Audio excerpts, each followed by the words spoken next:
Judaism may not be an egalitarian religion.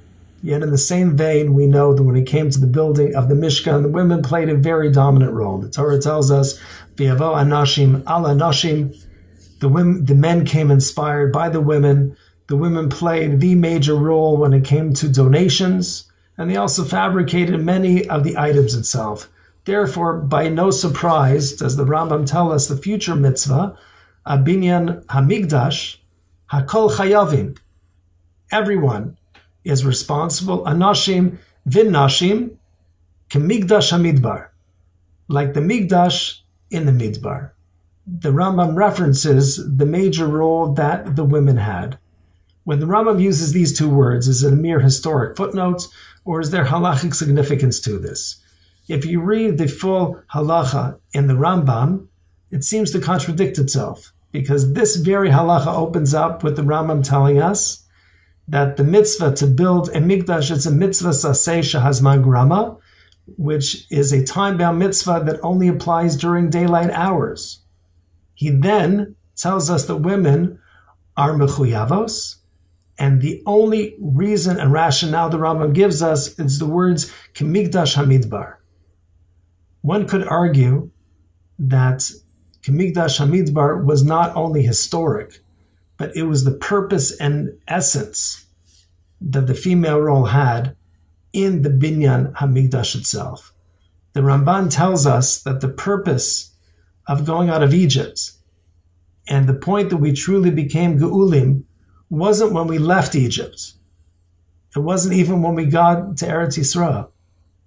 That we became Geulim when Hashem Shechina returned to the Jewish people, because we lost the status of being close to HaKadosh Baruch Hu when we left Canaan and came to Egypt.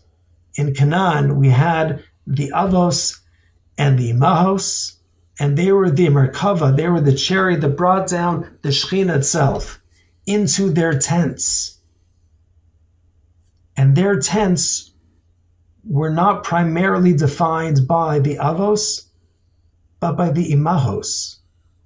Rashi tells us that in the Zechus of Sarah, 3 mitzvahs, or 3 nisim, 3 miracles occurred in her tent. One was the candle that burned from one Shabbos to the next. One were chalas that always remained fresh. And there was an anan kashur on her ohel at all times. These 3 mitzvahs become replicated in the future, in the Mishkan, and in the Mikdash, in the fact that we have a ner hamaravi that never went out, the lechem hapanim always remained fresh, and the anan was between the kruvim and also returned to Bnei Yisrael. The Ramban says that we know that we became Geulim at the end of Sefer Shemos, and this is the climactic end, because the Shechina returns to Klal Yisrael. When we think about the goal and the aim of what the Mishkan was, it was to replicate the Ohel Sarah. It was to, on a national level, to feel HaKadosh Baruch Hu's closeness to us the way it was at that specific snapshot in time.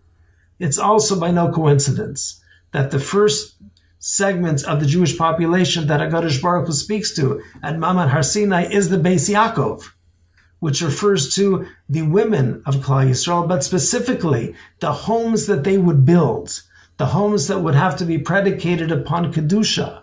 And therefore the Rambam may be telling us it wasn't just that the women elected to participate in a very beautiful mitzvah, give their money and give of their time, but something more fundamental.